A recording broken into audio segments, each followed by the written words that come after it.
Então, foi-me pedido que falasse sobre a relação do inconsciente com o consciente. É um tema difícil, o tema da consciência e da inconsciência e da relação entre as duas coisas. Ao falarmos de inconsciente, teríamos que falar um bocadinho do inconsciente metafísico, do inconsciente a nível físico e também a nível do psicológico. Talvez o ponto de onde tínhamos que partir é a experiência da relação entre o sujeito e o objeto, que é uma experiência sempre de conhecimento. Como é que na experiência de conhecimento se relaciona o sujeito e o objeto, o sujeito que conhece e o objeto que é conhecido? Ora bem, nessa relação há já uma envolvência das duas partes e, portanto, alguma coisa que vem à consciência, porque a consciência é consciente de alguma coisa que antes não era consciente. Portanto, a consciência trabalha sobre uma base que não é consciente. O inconsciente é a base sobre a qual trabalha a consciência. Temos consciência de algo que antes não era. Portanto, o primeiro dado do nosso conhecimento são sempre os conteúdos subjetivos, conscientes, que muitas vezes nós podemos tornar objetivos, isto é, torná-los acessíveis de modo universal a várias pessoas. Ao fazer isso, pegamos naqueles conteúdos conscientes que podem objetivar-se. Por exemplo, quando olhamos para uma mesa, podemos pensar nas suas dimensões e aí podemos tornar acessíveis esses dados da nossa consciência a todos os sujeitos. Portanto, aquilo que dizemos que é objetivo, normalmente são dados da consciência que tornamos intersubjetivo, de modo universal. Mas há outros dados na experiência da relação com o objeto que não podemos objetivar completamente. Não podemos. Por exemplo, a relação estética que temos com a mesa, que também vem da nossa relação subjetiva com ela, não podemos tornar completamente objetiva. Portanto, há dados que na experiência de conhecimento podem objetivar-se mais ou menos. Quando agora o objeto a conhecer é a nossa autoconsciência, o problema é muito mais complicado.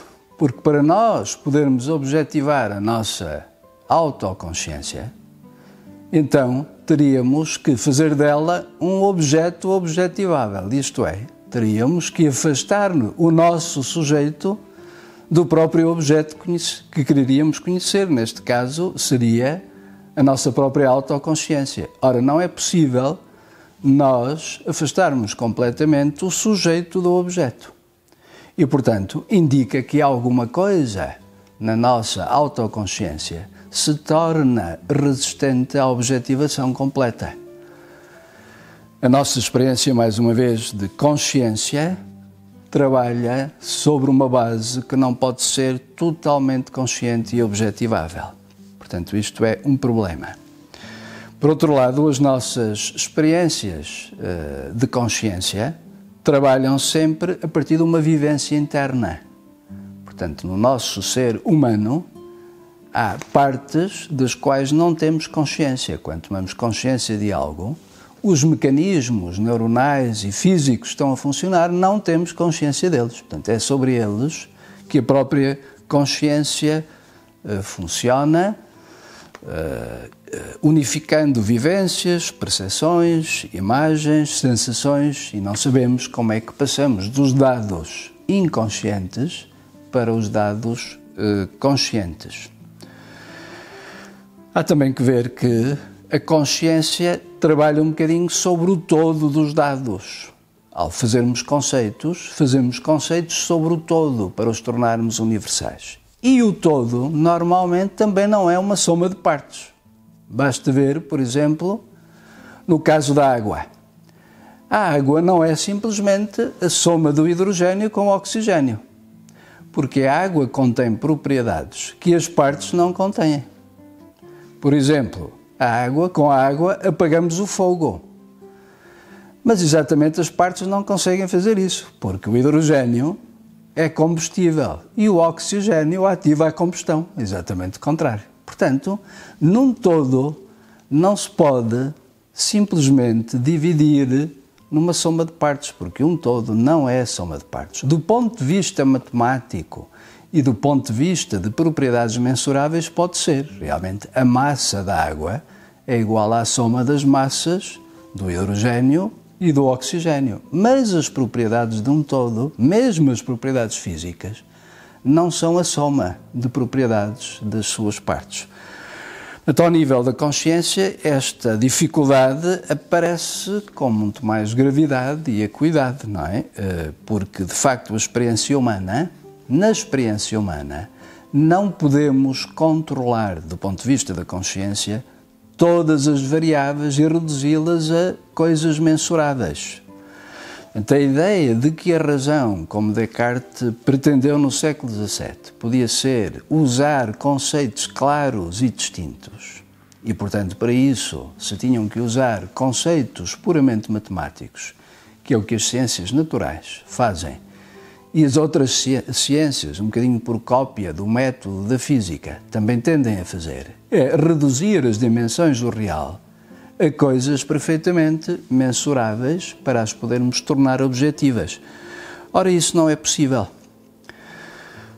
Já os autores do século XIX, sobretudo o idealismo alemão, se deram conta que na experiência de conhecimento, a relação entre o sujeito e o objeto, há um intermediário que é exatamente algo inconsciente que se dá entre o objeto e o sujeito. Dizia Schelling, por exemplo, que o inconsciente, não falava aqui apenas no inconsciente do ponto de vista psicológico, isso vai fazê-lo depois Freud, mas aqui os dois autores não coincidem, é que Freud pensa que o problema do inconsciente é apenas um problema psíquico, mas não é prévio.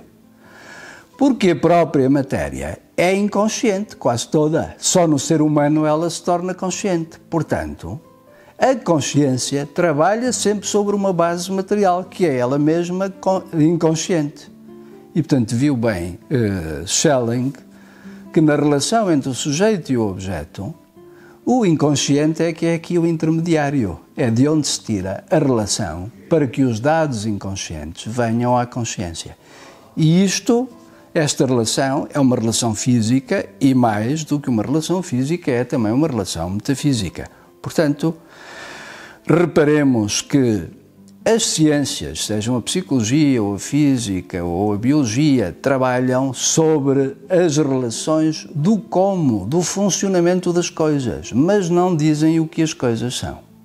Quando entram os conceitos, temos que trabalhar com filosofia. E aí, inevitavelmente, não chega a psicologia, nem a física, nem as outras ciências que tratam do como das coisas, do como do seu funcionamento e do como da sua constituição.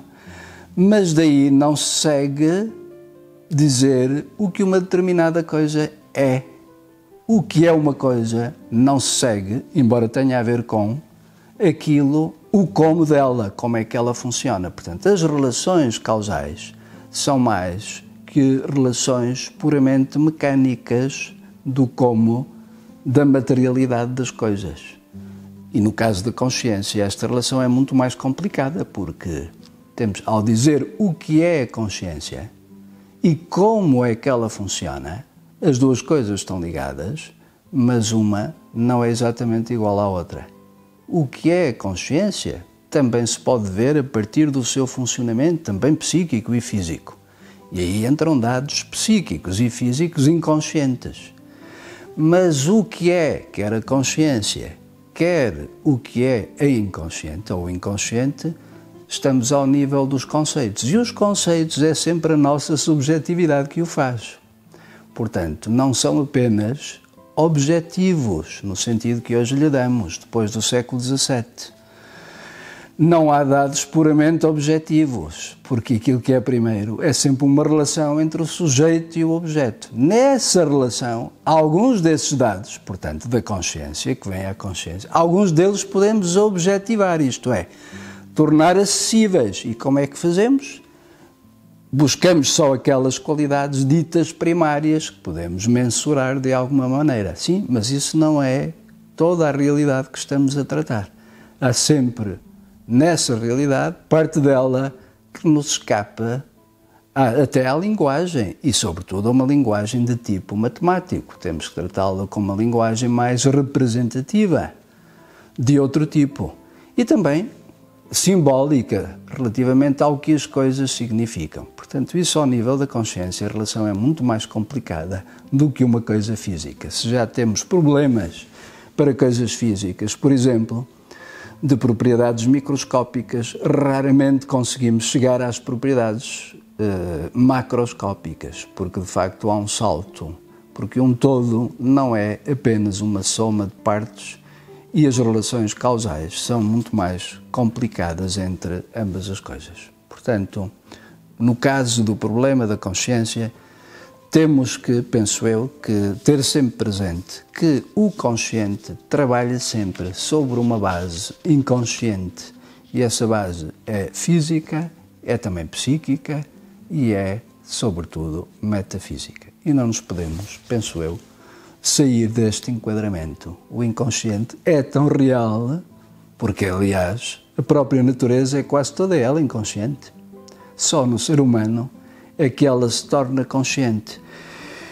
E a consciência não é apenas uma soma de propriedades inconscientes, porque na consciência há um mais. Há um mais que tem a capacidade de ir contra as leis das coisas inconscientes. Pela minha própria consciência, pelo ato livre, eu posso contrariar as leis da matéria inconsciente. Por exemplo, um animal, quando tem sede, bebe água se a tiver à frente. Mas eu posso fazer greve de fome e nem sequer beber água. Portanto, pela consciência, eu tenho a capacidade, o ser humano, de atuar sobre a parte que me é inconsciente. E não podemos separar nunca esta relação entre as duas coisas. Uma parte do real é consciente, nós trazemos à consciência, e outra parte é sempre inconsciente.